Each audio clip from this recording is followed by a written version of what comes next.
Hey there, I'm Pookie the hamster, and welcome to Pookie's Story World. I'm so happy you're joining me for Storytime today. Let's get started. Today I'm reading Jack and the Beanstalk. Once upon a time, there was a boy named Jack. He lived with his mother in a tiny cottage on the edge of a village. They were very poor and barely had enough to eat. Their only possession of value was their cow, which gave them milk they could sell at the market. One morning, Jack's mother said, "Jack, we can't keep the cow much longer. We need money to buy food. Please take her to the market and sell her." Jack nodded, feeling both sad and hopeful. "I'll go right away, Mother." Jack took the cow down the road toward the market, but on the way, he met a strange old man. The man had a long, white beard and twinkling eyes. "Hello, young lad," the man said. "I see you are off to sell that cow, but what if I offer you 5 magical beans in exchange?" Jack was surprised. "Magical beans?" he asked. "Yes," the old man replied with a wink. "These beans can grow into something extraordinary. You won't regret it." Jack hesitated for a moment, but then his curiosity got the better of him. "All right, I'll take them." And so Jack traded the cow for 5 glowing beans. When Jack arrived home and showed his mother the beans, she was furious. "What have you done, Jack?" she exclaimed. "We needed money, and you traded our cow for these silly beans?" Jack felt awful, but before he could explain, his mother tossed the beans out the window in frustration. "Go to your room, Jack, and think about what you've done." Jack sat by the window, thinking about how disappointed his mother was, and wondering if they would ever be happy again. The next morning, Jack woke up to a surprise. The beans had sprouted overnight and grown into a towering beanstalk that reached far into the sky. It was so tall, Jack couldn't even see the top. The leaves rustled in the wind, and it seemed to whisper, calling Jack to climb. Jack couldn't believe his eyes. "It's magic," he whispered. Without wasting another moment, he grabbed the thick vine and began to climb. Jack climbed higher and higher. His arms and legs ached, but he was determined. The clouds parted as he climbed, and the air grew cooler. He passed birds flying by, and below, the village looked tiny. As he climbed, Jack thought, "I wonder what's at the top of this beanstalk. Maybe it leads to something magical." The beanstalk seemed to stretch on forever, but Jack was too curious to stop. He just kept going. After what felt like an eternity, Jack finally reached the top. He found himself in a strange, magical world. There were sparkling rivers and trees that shined like diamonds. The air smelled sweet, like flowers and rain. Ahead of him stood a magnificent castle with tall towers. Jack's heart raced. This must be where the magic happens, he thought. Without a second thought, Jack walked toward the castle and knocked on the large golden door. The door creaked open and Jack was greeted by a tall, kind woman. She had a gentle smile and looked at Jack curiously. "Why, hello there," she said. "What brings you to our castle?" Jack explained he had climbed the beanstalk out of curiosity and wanted to see the magical world above. The woman, though surprised, smiled warmly. "Well, come inside, dear, and I'll give you something to eat." But she quickly warned him, "You must be careful. My husband is a giant, and when he comes home, he's very loud and not kind to visitors." Soon the ground shook with loud, thundering footsteps. The giant was coming. The door burst open with a boom, and the giant's deep voice echoed throughout the castle. Jack hid under a large wooden table. The giant could not find him if he stayed quiet. "Fee! Fee! Fo!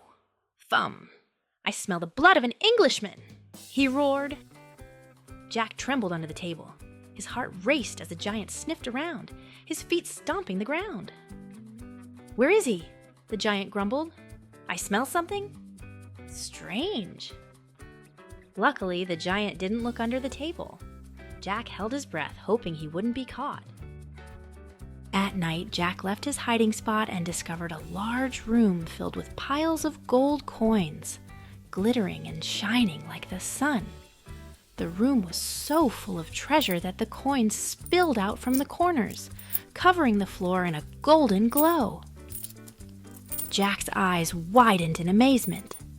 Jack wasn't a thief, but he knew he couldn't let his mother suffer any longer.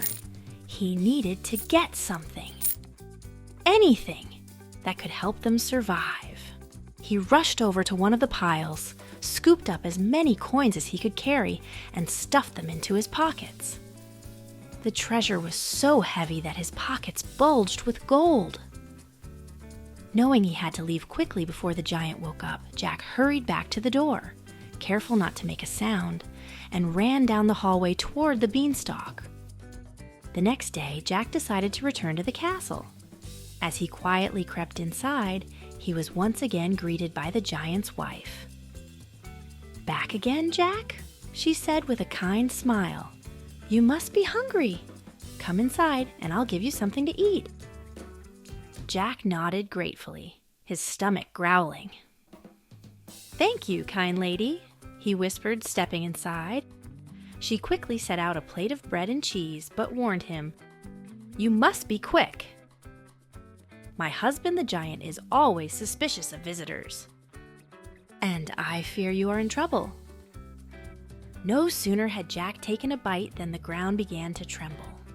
The giant's deep voice boomed from the doorway. "Fee, fi, fo, fum! I smell the blood of an Englishman!" The giant's wife whispered frantically, "Quick, Jack! Hide!" She pointed to a large bed in the corner of the room. Jack scrambled under the bed, barely breathing, as the giant's heavy footsteps grew louder. The giant stomped into the room, sniffing the air. "I smell something strange," he muttered. The giant's wife quickly covered for Jack. "Oh, it's just the wind, my dear. You must be tired. Come, sit down and eat." The giant, suspicious but too tired to argue, grumbled and sat down to eat, muttering about the strange smell. After the giant fell asleep, Jack crept out from his hiding spot and found a magical hen standing next to a fancy golden cage on a pile of golden coins. It was laying golden eggs. Jack couldn't believe his eyes. Quietly, he grabbed the hen, tucked it under his arm, and dashed toward the door towards the beanstalk. The giant slept soundly, none the wiser. Jack returned to the castle for the third time and found the magical golden harp sitting on a marble pedestal, glowing with an otherworldly light. He couldn't resist. As he touched the strings, the harp played a beautiful, enchanting melody that filled the room with soft, magical music. The sound was so beautiful that it seemed to make the air shimmer. But the music was loud enough that it traveled through the castle and reached the giant's ears. From high above, the giant's deep voice bellowed, "Fee, fi, fo, fum! I smell something strange! Someone is stealing my treasures!" Jack's heart skipped a beat. He grabbed the harp quickly and turned to run, but the giant's voice grew louder as he stomped down the stairs. "I'll catch you!" With the golden harp in his arms, Jack ran as fast as he could toward the beanstalk. He could hear the giant's heavy footsteps getting closer, but Jack didn't look back.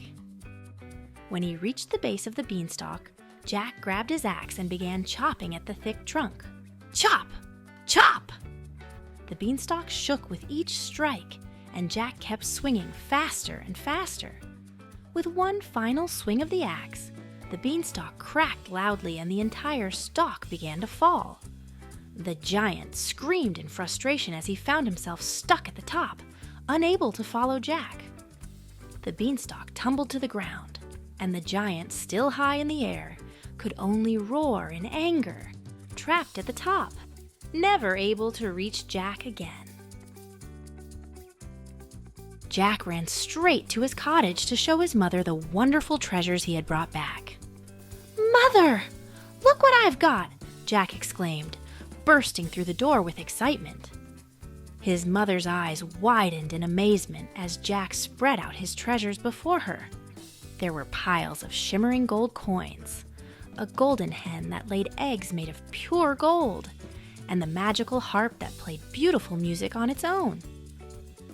"Oh, Jack, this is beyond anything I ever dreamed," his mother said, her voice full of joy.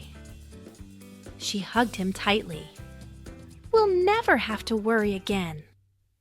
Together, they used the gold to buy all the food and comforts they needed.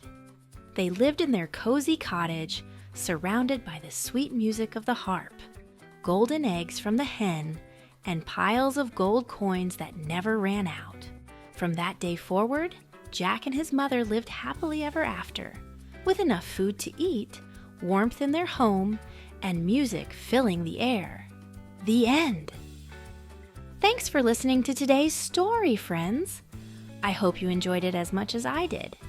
If you like the adventure, give it a thumbs up and subscribe so you never miss a new story or fun surprise. Until next time.